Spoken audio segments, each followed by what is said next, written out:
Last night, the Carolina Hurricanes opened up the 2022-23 season with a 4-1 win over the Columbus Blue Jackets.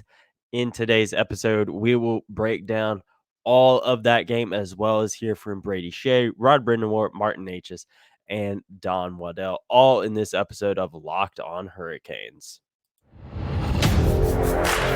You're Locked On Hurricanes, your daily podcast on the Carolina Hurricanes. Part of the Locked On Podcast Network. Your team every day.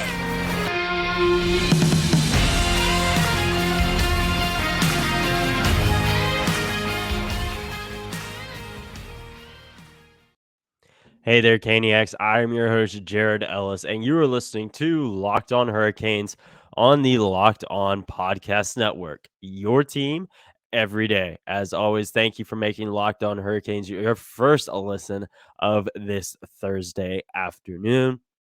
And make sure to follow the show on Twitter and Instagram at LO_Hurricanes and myself on Twitter at Jared Ellis_96.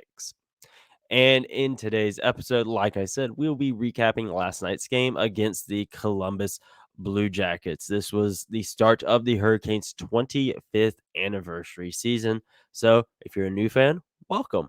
If you're a returning fan, if you've been here for 5 years, 10 years, 25 years, welcome back, folks. And the Hurricanes, they started off their season this year a little sluggish, but we kind of expected that. That first period wasn't great. You could definitely tell there was some rust there. And I expected that. I think all of us really expected something like that. It's the season opener. Yes, you have the preseason, but that's preseason, and regardless of the sport, whether it's hockey, football, baseball, basketball, whatever, the preseason stuff, folks don't necessarily put it all out there, especially like the guys that are going to be there opening night, especially like the guys that will be there opening night. They're maybe not necessarily putting it all in preseason.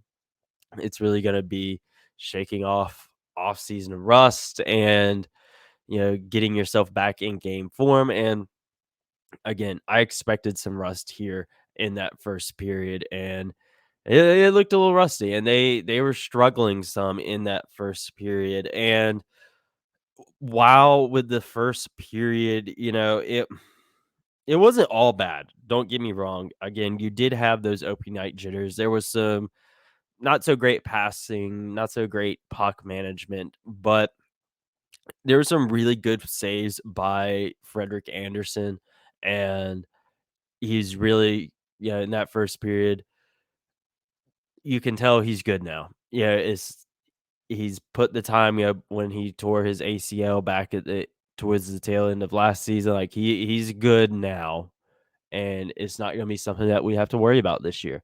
And he was really the main highlight for me in that first period. And I will say with prior to the game, actually, something I forgot to mention was Trip Tracy sounded the siren to kick off the season. Massive standing ovation for him. And what better guy to do it, dealing what he dealt with in the off season, stepping away, how he had to, coming back, and then he's been a part of the organization for so freaking long. What better guy? And everyone is loving Brent Burns as well. He was a big highlight in the rest of the game. While he didn't necessarily show up on the score sheet, he was definitely making his presence known in this game, and that was really, really fun to watch. And actually, after the first period, we actually got to hear from Don Waddell in that first intermission, which is something we don't usually get to hear, especially during an intermission. And we're going to hear what Don Waddell had to say in that first intermission after that kind of lackluster opening night first period. And we'll hear what he had to say right now.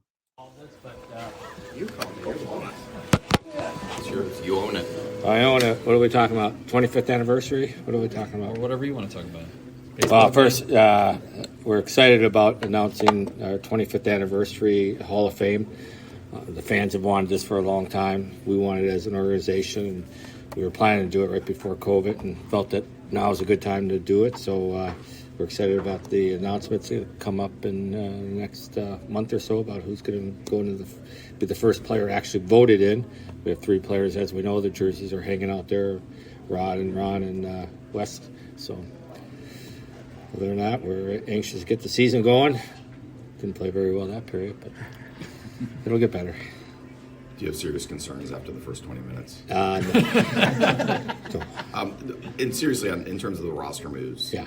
the decision to sign Stepan, to send Drury down, to keep all the defensemen, I mean, kind of what was the rationale in those sort of the final decisions? Yeah, well, we based a lot of it on how things went in camp, and Stepan was very good for us in camp, and we have every one of our centermen are left-hand shot, and Stepan's our only right-hand shot center, so that's important for face-off, especially late in the game.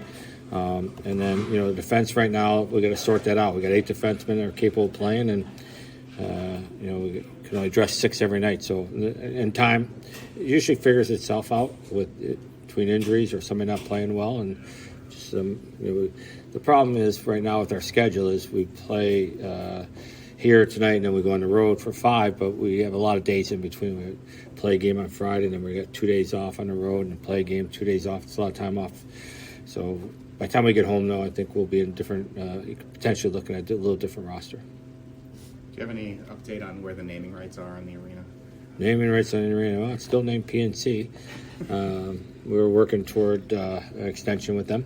I feel confident that we'll get something done here in the next little bit, so that's why we haven't taken their name off yet. You want to welcome the fans this season. What would you say to those folks? I mean, waiting a while to press on a little bit farther. Yeah, people still get a hangover from the Rangers loss. What would you say? I think we're past that. What I said today, I was talking to a group. 6 years ago we had 4,500 season ticket holders, and we have almost 14,000 now. So we put the product on the ice, and the fans have responded, and that's what I'm excited about. That. Where we are as a franchise, we've never been in better shape from a business standpoint, and obviously we can always get better, but fans are excited. We did a season ticket holder signing here on Monday night, and it was incredible, the turnout, and the responses from people was all positive. So, it's the issue for me, of course, is people expect to go all the way. It's hard. I've been fortunate to be in a Stanley Cup team, and it's hard to do. So. We got to worry about. We can't worry about the playoffs right now. We got to worry about these next 82 games because we got to get to the playoffs. And once we get there, then hopefully the way we built our roster, we put ourselves in a position to take that next step. What's been the formula for you guys getting to this point? I'm sorry? What's been the kind of the formula for you guys getting to this point?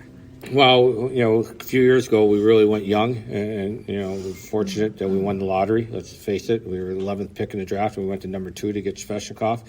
When you have those young players, Svechnikov and Aho and Neches and guys like that to build around Jarvis this year, last year. Now you see with those young players, you put them in a position where they can have success, but surround them with some key veteran players. We had Stahl here, obviously, and Slavin and guys like that, but bringing in guys like Pacioretty and Burns, Stastny really, I think, supplements what the young players can do, and hopefully with that kind of mixture you can make that next step. What's the latest on Max? Is he on the same time? Yeah, he's going really good, actually. He saw the doctor the other day, yesterday, and had a schedule for the way the injury's being treated, but it's probably not ahead of schedule to get on the ice because you're dealing with something. Whether he comes back in the 3rd week of January or the 2nd week of February, it doesn't matter. Mm-hmm. The big thing for us is he gets back for the stretch run and doesn't have any issues before. Like I've said, I think. If things go the way we plan, he can be our trade deadline addition because, at the trade deadline, you're always looking to add to your team, and you always have to give up draft picks and other players that you maybe don't want to. You're bringing him in your roster after missing the first, whatever it is, 45 games, so it'd be a great addition for us. But that timetable, late January, hasn't changed since No, the injury. I've always said early February, so late January, early February, it's all the same. It's a league-run event, but there have been some concerns about tickets availability for season ticket holders to the outdoor games. Is there anything new on that front? I think every season ticket holder got what they wanted to get. We had 18,650. That's what they gave us because to sell out here. We sold in 3 hours. They gave us another 6,000. We sold those, and then they gave us another 6,000. So we sold 30,000 in this market.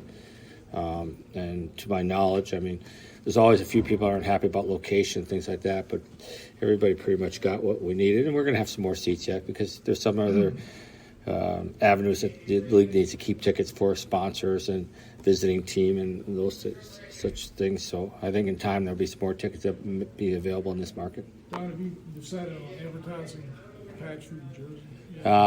Yeah, I've decided we're not selling it right now, that's for sure. You know, I think the story behind the patches is a great thing for the league, obviously, but I think we counted the other day, the 119 teams trying to sell patches, and I think there's 5 or 6 NHL teams that have had success. You know, everything came on the market at the same time. All the leagues decided they're going to do this at the same time. So, and, you know, maybe a year ago it would have been a little different, but not that I'm well, I am, but worried about the economy.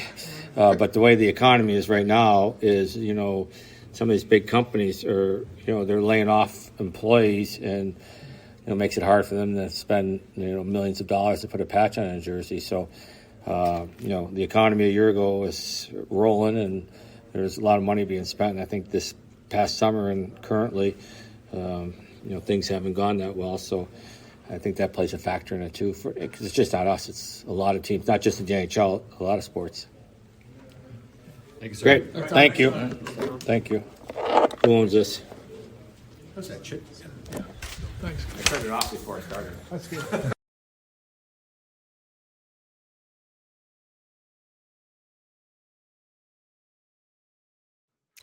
Yeah, so in getting to hear from Don Waddell, we got to hear quite a bit from him. There's a lot to digest, and we won't talk about all of it.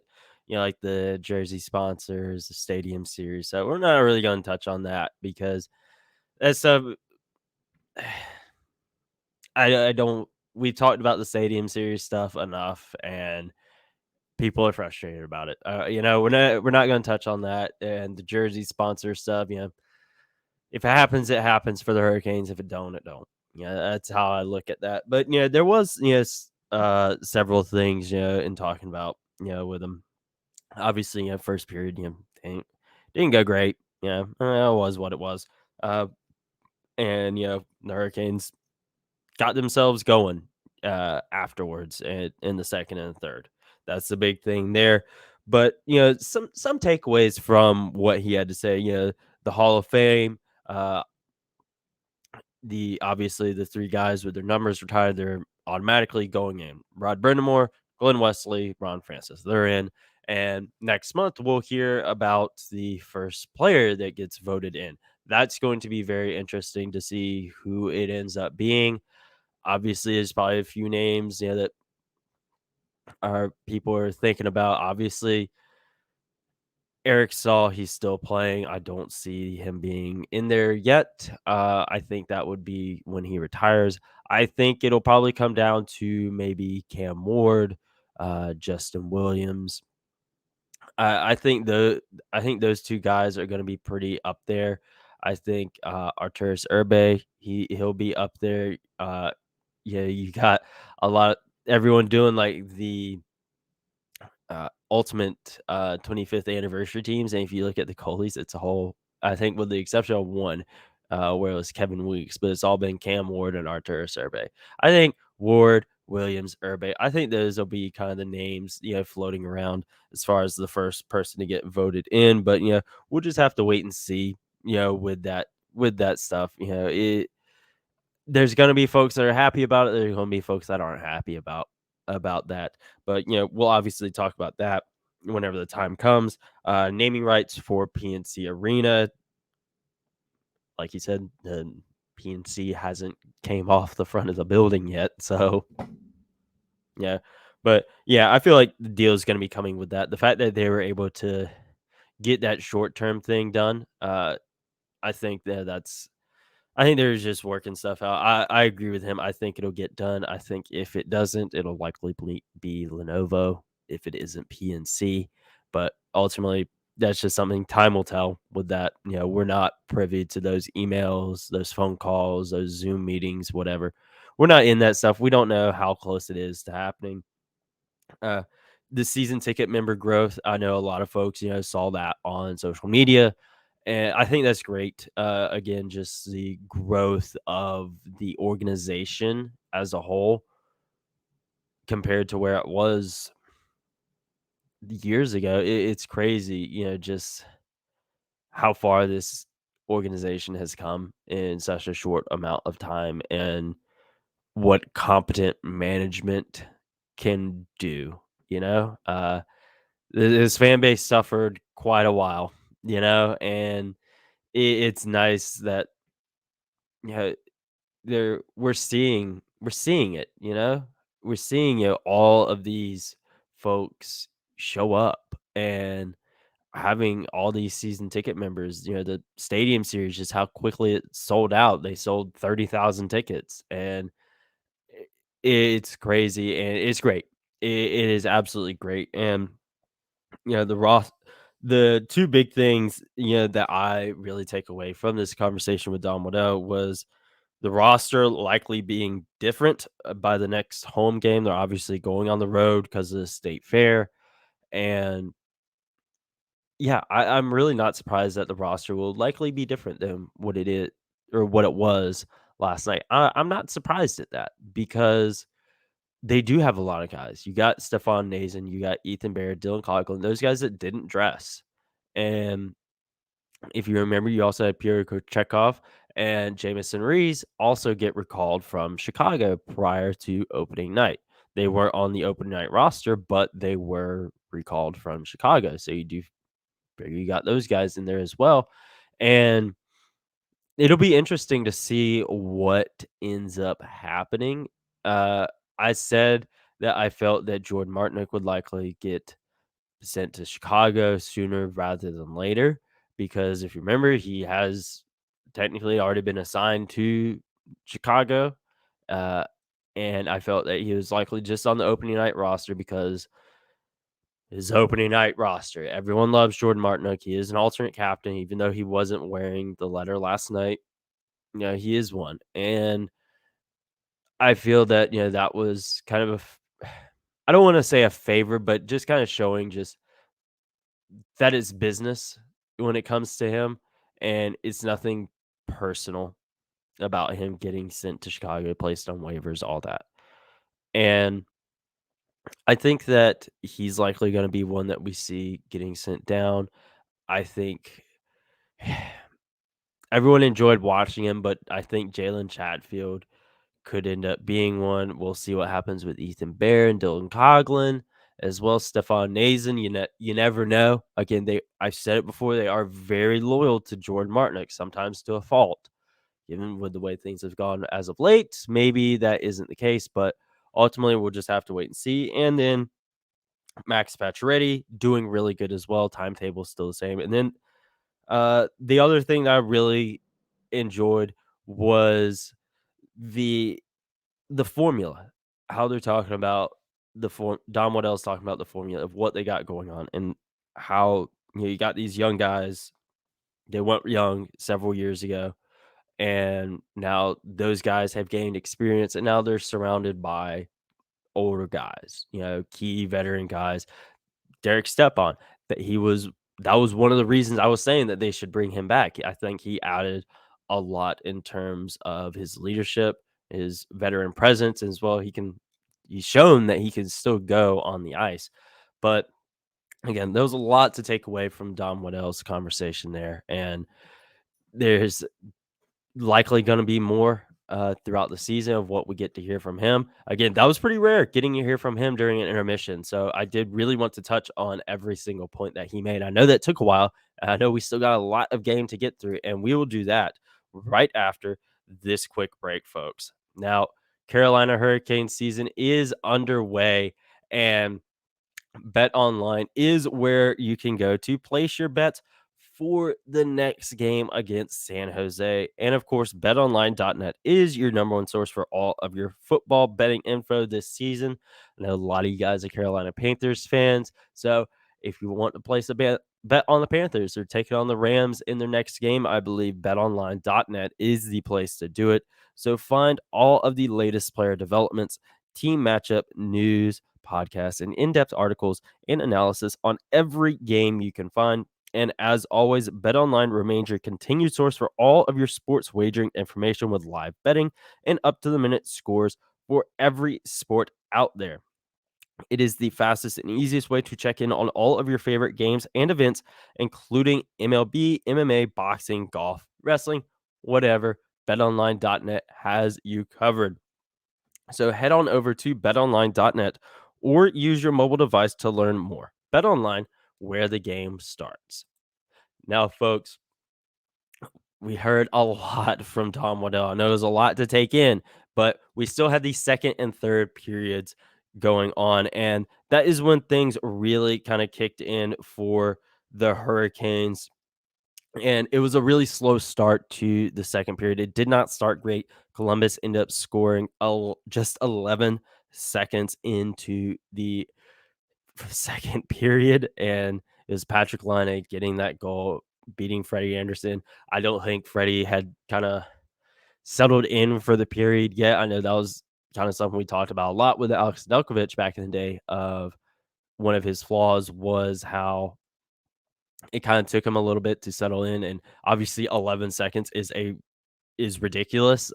But getting to goalie early, I think that's going to be key to beat the Hurricanes and for the Hurricanes to beat other teams. If you can do something like that, you're doing something right, and that was about the only thing Columbus did right. But this period is when the Hurricanes really kind of settled in, started to gel. That off-season rust, those open night jitters, all that stuff kind of looked to be gone at that point. You had Brent Burns just beating folks up and really adding some grit and some toughness to the team. I think that's going to be really good for the team this year. Kind of a no-nonsense guy, and that's how he was last night. He had a guy down on the ice, and he was just begging to give Boone Jenner a knuckle sandwich that night when they were jawing at each other. It was so fun.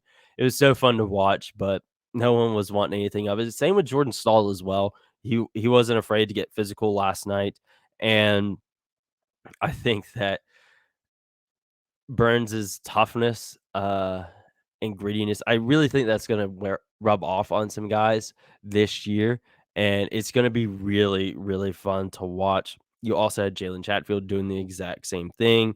Freddie Anderson, more of Freddie Anderson, making some great saves. He actually ended up going 31 for 32 last night with a .969 save percentage. Had a great night. Looked like Freddie Anderson. This is what we saw last year, and it's just continuing on this year. It wasn't like last year's season opener where he was you could tell he was on a new team and getting used to things. And that wasn't the case this year. Again, aside from that little hiccup at the beginning of the second, that was it. And then Seth Jarvis ended up scoring the first goal of the season for the Carolina Hurricanes. So obviously the place went nuts for him. He got one of the biggest ovations during the player introductions as well. And there was a Columbus power play goal that ended up getting called back, and because it was offsides, and it was very offsides. And I think that Freddie may have thought it was offsides because his reaction time on the replay of that did look a little delayed, and more delayed than like just when you don't make a save. It looked like, all right, that was clearly offsides. Are we going to call it? And it wasn't getting called. And then Carolina rightfully challenged it. Again, everyone could tell from the moment it happened, it was offsides and needed to come back. And thankfully, it was challenged and it was overturned.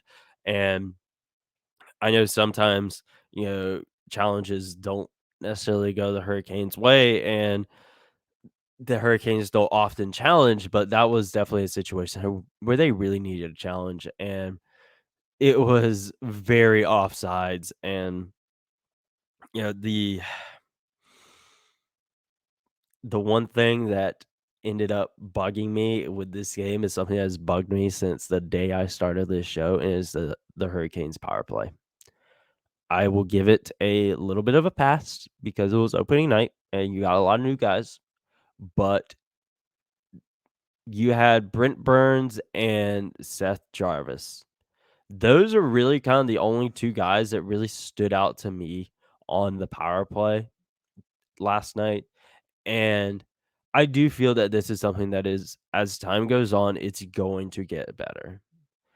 But the Hurricanes yet again going 0 for 2 on the power play. But ultimately, like I said, it was opening night, start of a new season, a lot of new guys. I'll give it a pass. I'll give it a pass for like the first couple weeks because of all the newness and whatnot. But power play has got to get it together. You got some really dangerous guys on your power play, and I really want to see them to be able to take advantage of that. Brady Shea ended up putting the Hurricanes up to 1 also in this second period. That ended up being what would be the game-winning goal as well. And Brady Shea, just another guy, massive ovation during player introductions, and a guy that really flies under the radar some, honestly. I think people forget just how good he can be and how good he is for this team, and that move those years ago at the trade deadline to acquire him, I think, is really paid dividends. And he's continuing to be a great player for the Hurricanes. They're on that second pairing alongside Brett Pesce. But we also had the third period, and this was one where it ended up just being more of the same of the second period of the Hurricanes really just kind of handling the game. You had Martin Neches score a goal as well. You had uh, Andrei Sveshkov get a really sharp angle goal, which was really, really beautiful. And again, third period, it was just more the same. And I'm sure you guys can hear the construction stuff going on around me. And, but the third period, again, it was just more the same. And the Hurricanes just continued to handle the Columbus Blue Jackets. And Marty Neches, he ended up having a really, really good night. He had a 3-point night, goal, 2 assists on the Shea goal and the Sveshnikov goal.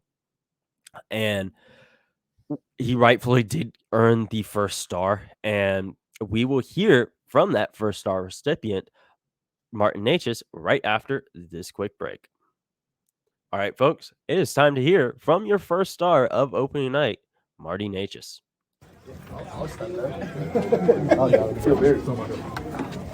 What does it mean to you to get started with a 3-point game like that in game one? I mean, it's always good, last season I had a little tough start. This season, try to build myself in the summer, kind of to be, a different player this year. And obviously it's good to have this kind of start, and especially the win for the boys. When you say a different player, what kind of specifics are you kind of looking for? Just, be more helpful for the team. I kind of know, Roddy knows it, that, I can do much better on the ice than I did last season, and so it's just mentally, physically, just get better in the summer, which I think happened, and we have a good line right now, great team, so many good guys here, and it's with the camp, it's been good so far, and good win tonight. You seem like you broke their spirit in the third period. What did you guys do to accomplish that? I mean, just. We kind of continued after scoring the goal on at the end of the second, and then we had kind of the flow, and we were playing our game, which was good, and I'm glad it happened. Nice to get rewarded on the forecheck. You come in, force that turnover, and you get to find the puck on your stick at the end of it there at school. Yeah, it was actually my buddy. Voracek, I think he was just kind of waiting till I'm going to hold him and get the penalty. But fortunately, I had a good bounce there. You guys made a nice play, and I had a big. Talk about the energy in the building. Yeah, so with Marty Neches, he had a really good game last night, and it was something that we needed from him because, as he mentioned, last year wasn't a good year for him. That's something we talked about last season. We talked about it during the offseason. We talked about when he got his extension, all of that stuff. We all know that, and I do hope that this game right here isn't a white whale, so to speak, and something that you just don't that we're not going to see this year. I hope it isn't a one-off, and I really hope that he is able to get back to where we know he can be. We've seen it. We know how good this kid can be. I do hope last season was just a dip, and he's going to get back on track this year. He's obviously off to the right start. He looked great last night alongside Jesper Kotkaniemi and Andrei Svechnikov. That is going to be an extremely dangerous line this year. Mark my words. That is going to be possibly what the Niederreiter, Stahl, Fost line was last year. The Hurricanes' best line. I think this line right here, the line that my girlfriend so affectionately dubbed last night during the game, the boyfriend line. I do think that this line can be the Hurricanes' best line this year. I really, really do. Yes, Spirit Kotkaniemi. He was one that I said you needed to look out for last night, and he was a guy that he looked really good as well. While I don't believe he showed up on the score sheet, he was out there and he was playing his butt off. And again, just like Brent Burns, you don't necessarily need to show up on the score sheet to have an impact. And I think Jesper Kotkaniemi, he was great last night. And I think he is really going to thrive in this second line center role. I know, again, you had some first opening night jitters, and everyone did. All right. It won't just him. Again, Freddie Anderson, a goal 11 seconds into the second period. Everyone has those opening night jitters and mistakes and rust and all that stuff. But another guy that was really good last night that I mentioned was Brady Shea. He flies under the radar of just how good he can be for the Hurricanes. And he was another guy that we did get here from last night. He rightfully earned the third star of the game. He obviously had that one goal. He ended up being a +3 on the game as well. He had 4 total shots. Again, the game-winning goal, and he was on ice for quite some time, just over 20 minutes at 20 minutes and 40 seconds.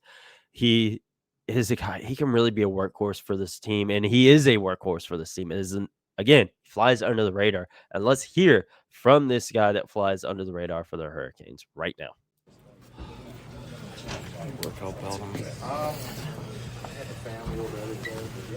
Seemed like it took a couple minutes maybe there to kind of sharpen the stone a little bit and get going, but felt a little more normal after 35 minutes or so. Yeah, I think the second 2 periods we definitely felt better about our game. First period was a little slow, a little sluggish, but we bounced back. I feel like that's what this team does, and got to our game in the second, third period, and got a bunch of shots on net, and the forwards did a good job getting the net, fields rebounds. So overall, things we can learn, but really good start for us, I think. Is that a defenseman's dream, have a guy like Marty come in with speed and curl up and find you, and you're all alone? Yeah, it's always nice.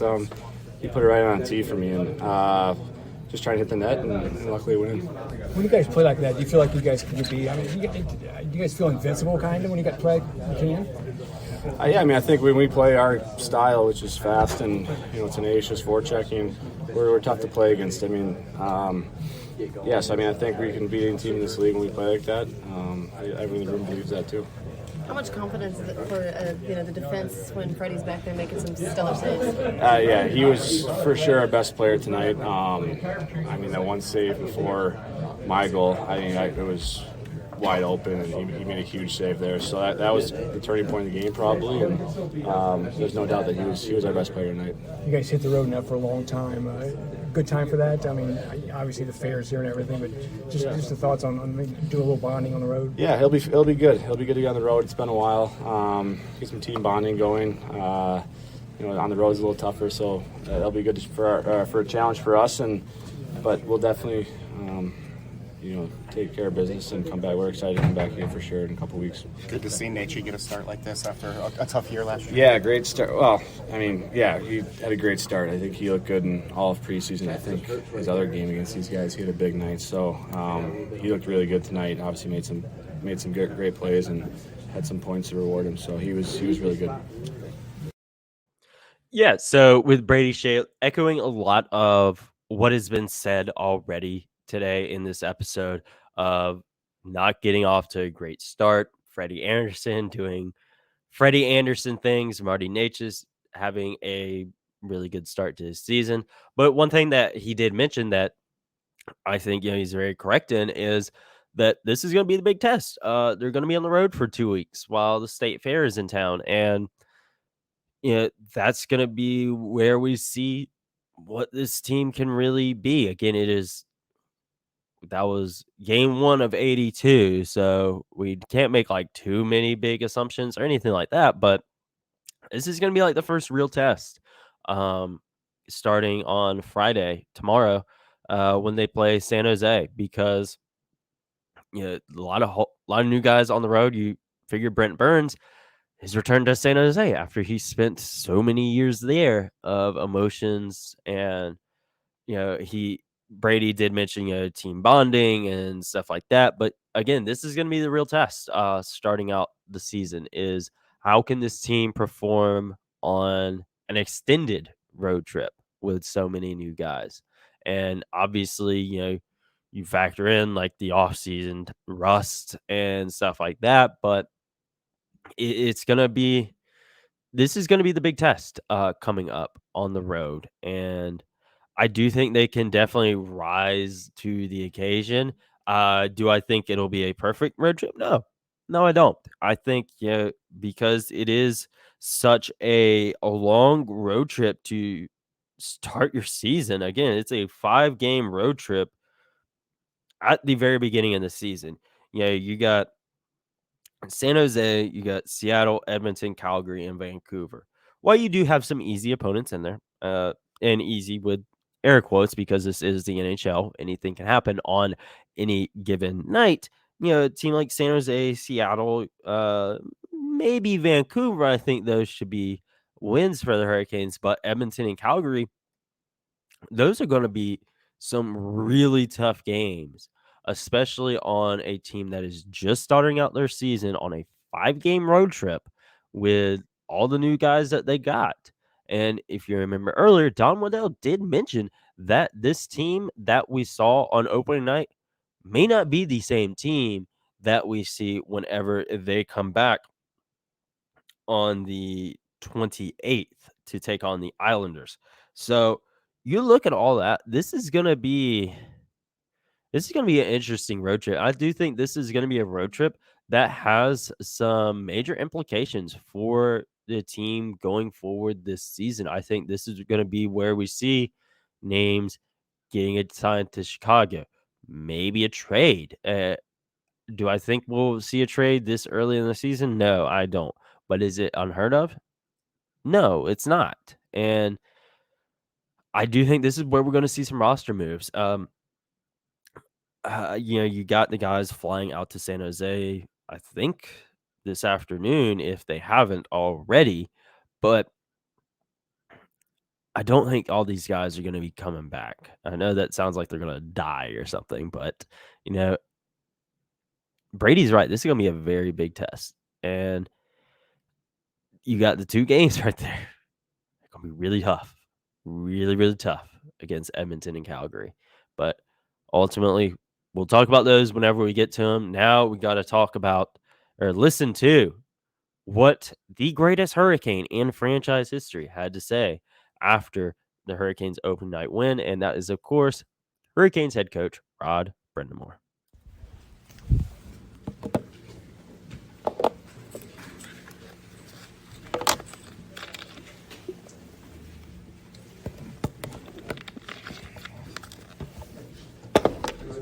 Your general thoughts is it was game 1, a little bit slow to start, but then things ramped up a bit. Yeah, it wasn't a great start for sure. I thought Columbus had a better of the play early. kind of expected that, to be quite honest, and we hadn't played in a long time. Some guys hadn't played in a real long time, so we definitely were a little behind the 8 ball on the pace of the game. But Freddie played really, really well tonight. I was, and it made some real big saves at key times, and and then the game, I thought the third period started looking a little more like how we want to do it, and thought we kind of, were able to at least, I don't want to say take over the game, but certainly, put it home. Good for Marty Neches to get rewarded early in the season, especially scoring a goal off of a forced turnover and all that.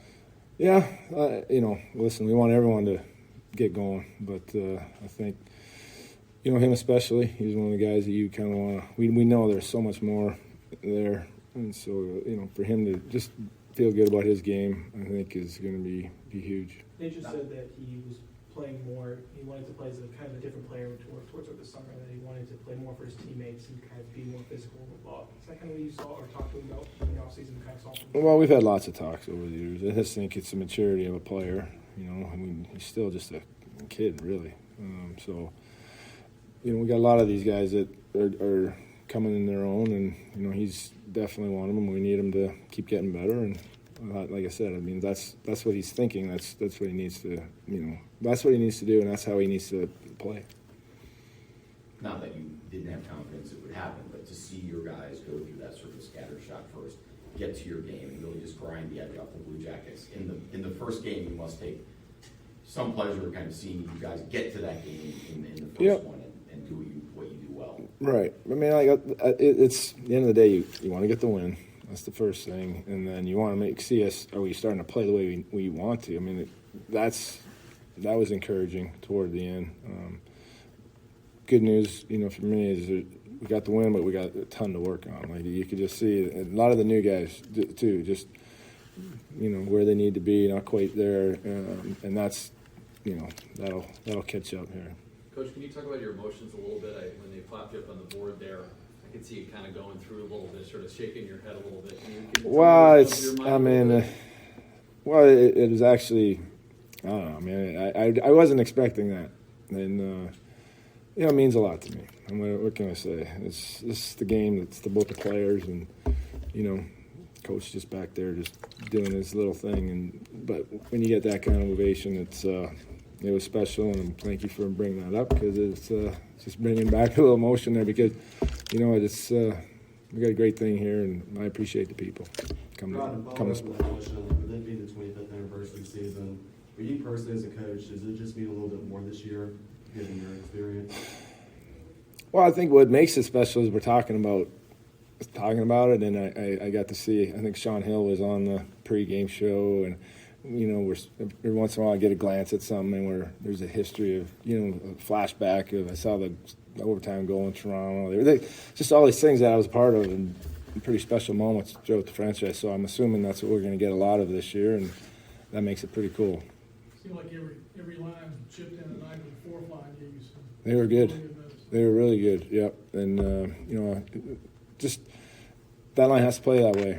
It has to be able to just grind it out, and when we're not maybe on our game with our top guys necessarily in that regard, they got to do it, and they did tonight. And even on Neches' goal, the stepper, that the second effort got a stick in there, and just the little things, right? That's what those guys do, and for our team to be effective, they're going to have to do that. The other lineup decision you really had to make was on the third pair on defense. It seems like those guys stepped up as well. Yeah. We talked about that this morning. We got a lot of tough decisions there, and good to see. I thought Chatty was really good. He's noticeable. He's got another gear there of speed, and again, I think he'll get more comfortable as he gets more games with us. And Calvin is what Calvin is. Steady, and I think too he'll hopefully continue to get better as we go. There's one moment where Brent starts to really defend Frederick after a close call around the net. And then immediately after that, it seemed like there was some life in the team. Is that kind of what you were expecting from him bringing to this team? Well, I don't really want him doing that, but yeah, he's gonna do everything for us. He's gonna score a lot of big goals and make a lot of great plays, defend, and I know he's gonna stand up for his teammates when he feels like he needs to.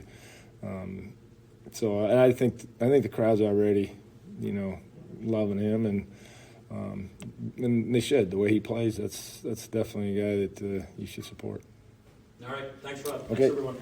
Thank you. Thank you.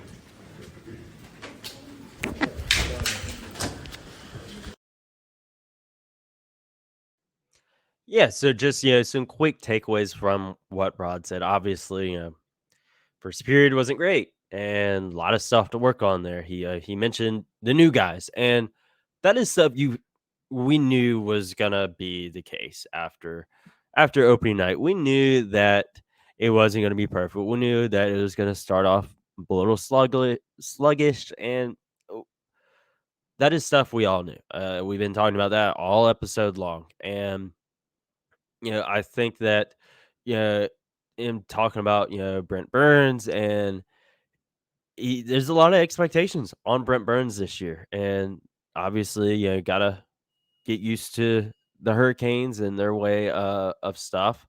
But, Rod's right. Yeah, he's going to be a guy that stands up for his teammates, even when Rod doesn't necessarily want him to.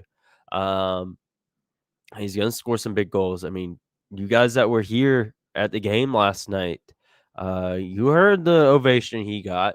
You heard all the cheers he was getting. And you saw all the shirts and the jerseys. Everyone already loves him.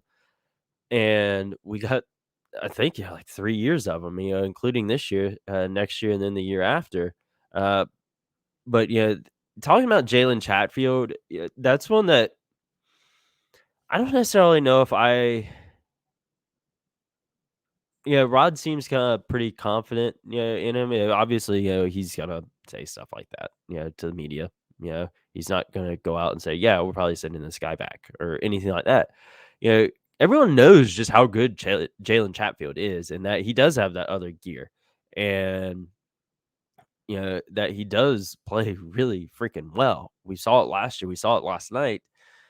But I'm still just not sold on him being on the Hurricanes roster. It's not that I don't want him there. Do not get me wrong in that. I want him on this roster. He has shown that he deserves to be here. 100%. He just shows that he deserves to be here. But that third pairing is crowded. You got Calvin DeHaan there. He played with last night. You also got Ethan Bear and Dylan Coughlin. You got those guys there as well. And if Jalen Chatfield keeps playing like he did last night, I think he's going to be okay. I think it'll be another guy that ends up having to maybe go to Chicago, maybe finds himself a new home or something like that. But, Chatfield's, the AHL guy, and he's the guy on the two-way, and he'd be the one to send back easily, not have to place on waivers, clear waivers, and all that, or potentially finding a trade partner. So I'm still I want him here. I do. I really want Jalen Chatfield on the roster. He has shown that he deserves to be here. We all know it. I know it. You know it. Watching on YouTube, you're listening on Spotify, Apple Podcasts, Stitcher, Audacity, whatever. We all know Jalen Chatfield should be on this team, but I just don't know what's going to happen. Again, Don Waddell said that this is likely not going to be the team we see whenever they come back here in a couple weeks. We'll have to wait and see what happens. I really hope Jalen Chatfield is a guy that is still on the scene, but ultimately we'll just have to wait and see what happens. But do want to quickly touch on Rod Brind'Amour's ovation that he got during the coaching introductions, the standing ovation he got, how deafening it was. He's obviously going to be humble about it. He says, he's just a coach back there doing his thing. But he's the greatest Hurricane in franchise history. And, you mentioned your 25th season, all the highlights and whatnot, getting to see Sean Hill and all that. He's been here through most of it, aside from those first couple seasons in Greensboro. He's been here through all of it, and he deserves that kind of ovation. He deserved it as a player, and he has shown he deserves it as a coach. He's the best player in franchise history, and he is making a case for himself to be the best coach in franchise history as well. But we'll talk more about Rod Brind'Amour, Brady Shea, Marty Neches, Don Waddell, and the entire Hurricanes team as the season rolls along. In tomorrow's episode, we'll be previewing the game against San Jose, the first game of that 5-game road trip. We'll talk about all that in tomorrow's episode, so make sure you are following the show on Twitter and Instagram at LO_Hurricanes and myself on Twitter at JaredEllis_96 and subscribe to the show on YouTube. Turn on the notification bell, and I will talk to you guys in the next episode.